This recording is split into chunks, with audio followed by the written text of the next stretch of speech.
هاي فايف برنامج عادي جدا زيه زي اي برنامج.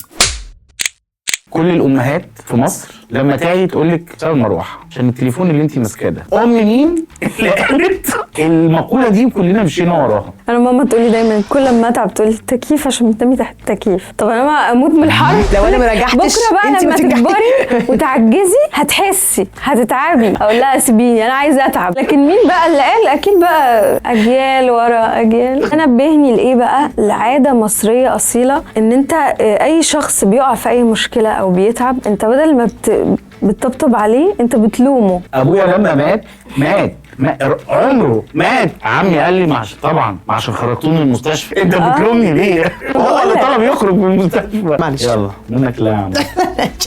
في حاجه جوايا نفسي ان هي تتطبق، ان هم يضيفوا في المدارس من وهم الاطفال صغيرين ماده تتكلم عن الصحه النفسيه وتعلم ازاي الناس تتعامل مع بعض. ايه اكتر حاجه ما بتحبيهاش في التجمعات العائليه؟ الاطفال بيفضلوا يتخانقوا ويصدعونا، فانا ببقى عايزه نتجمع بس ما فيش عيال صغير، بس بيجوا يرازوا فينا فبنزهق بقى. يا جماعه البرنامج ايه اللي حصل؟ بقى ضد الطفل فاهم.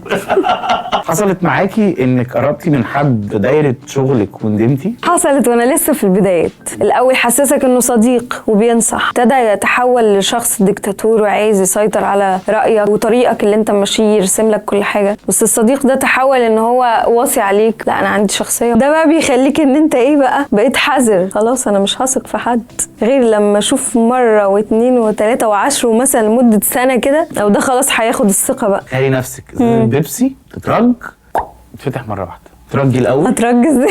اي انسان هيترج هيفور. لا يا راجل بجد ما والله. تترج انت وتفور. انا انا عمال اتفرج مش عايزه واتقلي افور. واتكوي انا عملت كل حاجه. اعملي انت حاجه منهم. تعالوا نعملها معاها بس. يلا